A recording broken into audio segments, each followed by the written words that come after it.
அஸ்ஸலாமு அலைக்கும். Welcome to Sasha's kitchen. இன்றைக்கி நம்ம ஒரு பாயசம் எப்படி பண்ணலாம் அப்படின்னு தாங்க பார்க்க போகிறோம். ரொம்ப சூப்பராக இருக்கும். செய்வது ரொம்ப ஈஸி தான்.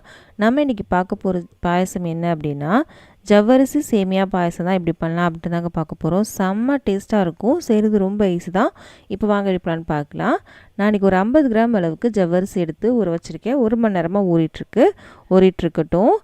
இப்போ அடுப்பக்கம் போகலாம். அடுப்பில் ஒரு கடாய் வச்சுருக்கேன். இதில் 3 ஸ்பூன் அளவுக்கு நெய் சேர்த்துக்கலாம். நெய்யை வேணால் நீங்கள் கம்மி பண்ணாலும் கம்மி பண்ணிக்கலாம். ஆனால் பாயசத்துக்கு நெய் சேர்த்திங்கன்னா ரொம்ப நல்லாயிருக்கும். 3 ஸ்பூன் அளவுக்கு நெய் சேர்த்தாச்சு. நெய் கொஞ்சம் உருகிருச்சு. இதில் முந்திரி மட்டும் நம்ம வறுத்து எடுத்துக்கலாம். முந்திரி கொஞ்சம் வறுப்படட்டும்.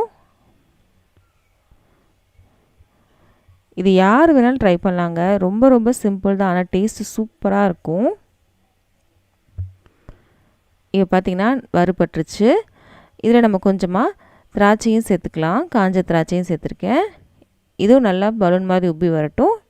தனியாக எடுத்து வச்சிடலாம். இங்கே பாருங்கள், நல்லா உப்பி வந்துருச்சு. இது தனியாக எடுத்து வச்சிடலாம். தனியாக ஒரு பிளேட்டில் நம்ம எடுத்து வச்சுக்கலாம். இதை முந்திரி திராட்சையை மட்டும் தனியாக எடுத்து வச்சுக்கலாம். நெய் இந்த பாத்திரத்தில் இருக்கட்டும். எடுத்து வச்சாச்சு. இப்போது இந்த நெய்யில் ஒரு 50 கிராம் அளவுக்கு நான் இன்றைக்கி வறுத்த சேமியா தான் எடுத்திருக்கேன். இருந்தாலும் நம்ம நெய்யிலே வறுத்துக்கலாம். அப்போ நல்லா டேஸ்ட்டும் நல்லாயிருக்கும், நல்லா வாசனையாகவும் இருக்கும். நல்லா வறுப்படட்டும். நீங்கள் வறுக்காத சேமியா எடுத்தாலும் நல்லா தான் இருக்கும். நான் இன்றைக்கி எடுத்துருக்கிறது வறுத்த சேமியா தான் எடுத்திருக்கேன். இருந்தாலும் நம்ம கொஞ்சம் வறுத்துக்கலாம். நல்லா வாசம் வர வரைக்கும் நல்லா வறுத்துக்கலாம். இங்கே பாருங்கள், நல்லா வறுப்பட்டுருச்சு. நல்லா வாசனையே வருதுங்க. இப்போ இந்த சேமியா மட்டும் தனியாக எடுத்து வச்சிடலாம். அந்த நெய் இந்த பாத்திரத்திலே இருக்கட்டும். எடுத்து வச்சுட்டேன். இப்போது இதில் 1/2 லிட்டர் அளவுக்கு பால் எடுத்திருக்கேன். காய்ச்சின பால், காய்ச்சாத பால் எது வேணால் எடுத்துக்கலாம். நான் காய்ச்சாத பால் தான் எடுத்திருக்கேன். பேக்கெட் பால் தான் எடுத்திருக்கேன். இதுக்கு 1 கப் அளவுக்கு நம்ம தண்ணி சேர்த்துக்கலாம். நம்ம பாலில் தான் ஜவ்வரிசியும் சேமியாவும் வேக வைக்க போகிறோம். அதனால் வேக பால் வந்து ரொம்ப திக்காயிரும். அதனால் நம்ம தண்ணி சேர்த்துருக்கோம். பால் நல்லா பொங்கி வந்துருச்சு. இப்போ நம்ம அடுப்பு சிம் பண்ணியாச்சு. சிம் பண்ணி நல்லா கலந்து விடலாம். கலந்து விட்டாச்சு. இப்போ நம்ம ஊற வச்சிருந்தோம்ல ஜவ்வரிசி, தண்ணியெலாம் வடிகட்டிட்டு நான் அதில் சேர்த்துருக்கேன்.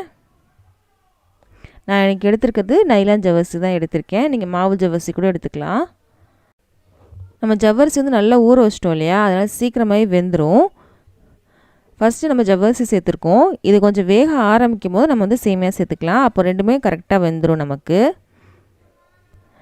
ஒரு கொதிக்கட்டும். அதுக்கப்புறம் நம்ம வந்து சேமியா சேர்த்துக்கலாம். இங்கே பாருங்கள், லைட்டாக கொதிக்க ஆரம்பிச்சிருச்சு. இப்போ நம்ம சேமியா சேர்க்கலாம். லைட்டாக ஜவ்வரிசி வேக ஆரம்பிச்சிருச்சு பாருங்கள்.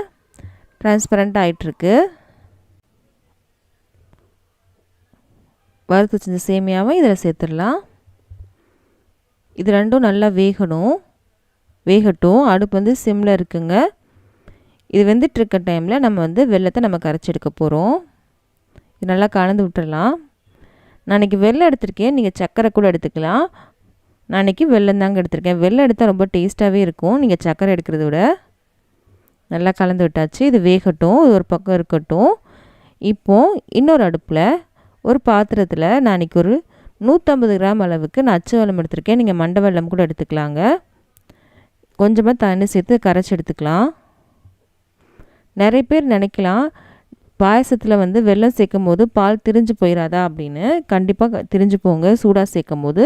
ஆறுனதுக்கப்புறம் சேர்த்திங்க அப்படின்னா உங்களுக்கு திரிஞ்சு போகவே போகாது. அது எப்படின்றதே வீடியோவில் சொல்கிறேன். வீடியோ ஃபுல்லாக பாருங்கள்.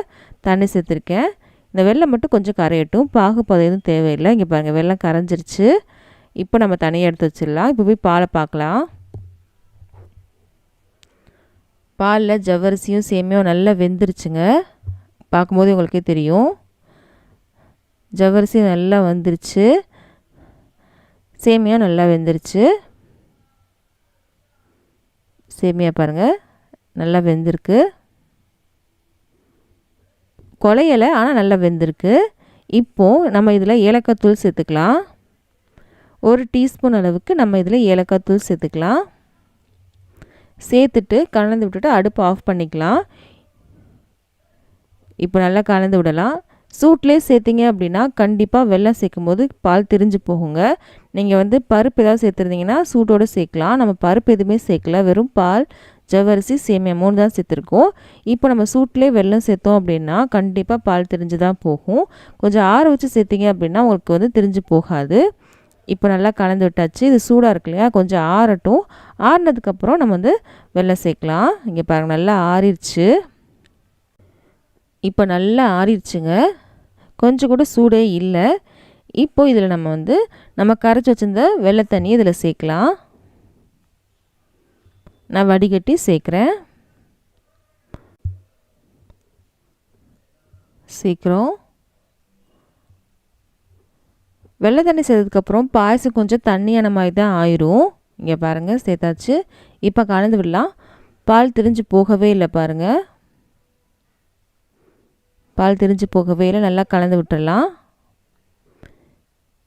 கொஞ்சம் நேரம் ஆக ஆக இது நல்லா திக்காயிருங்க நமக்கு. இப்போ கொஞ்சம் தண்ணி மாதிரி இருக்கு இல்லையா, நேரம் ஆக ஆக இது கொஞ்சம் திக்காகும். அவ்வளோதான், நமக்கு பாயசம் ரெடி ஆயிடுச்சு. இப்போது நம்ம வறுத்து வச்சுருந்த முந்திரியும் திராட்சையும் நம்ம சேர்க்கலாம்.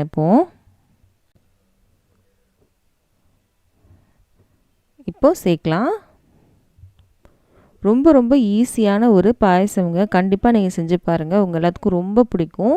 ரொம்ப ரொம்ப சிம்பிள் தாங்க, டேஸ்ட்டு சூப்பராக இருக்கும். அவ்வளோதாங்க, செமையாக ரெடி ஆயிடுச்சு. கண்டிப்பாக இந்த வீடியோ எல்லாத்துக்கும் ரொம்ப பிடிச்சிருக்கும் நம்புறேன். பிடிச்சிருந்துச்சு அப்படின்னா மறக்காம நம்ம சேனலை சப்ஸ்கிரைப் பண்ணிடுங்க. பக்கத்தில் இருக்க பெல் பட்டனையும் கிளிக் பண்ணிடுங்க. அப்போ தான் இனிமேல் போட போகிற எல்லா வீடியோவும் சேரும். இந்த மாதிரி ரெசிபிஸ்லாம் உங்கள் ஃப்ரெண்ட்ஸ்க்கும் ஃபேமிலிஸ்க்கும் பிடிக்கும் அப்படின்னா அவங்களுக்கு இந்த வீடியோ ஷேர் பண்ண மறக்காதீங்க. நம்ம அடுத்த வீடியோவில் சந்திக்கலாம்.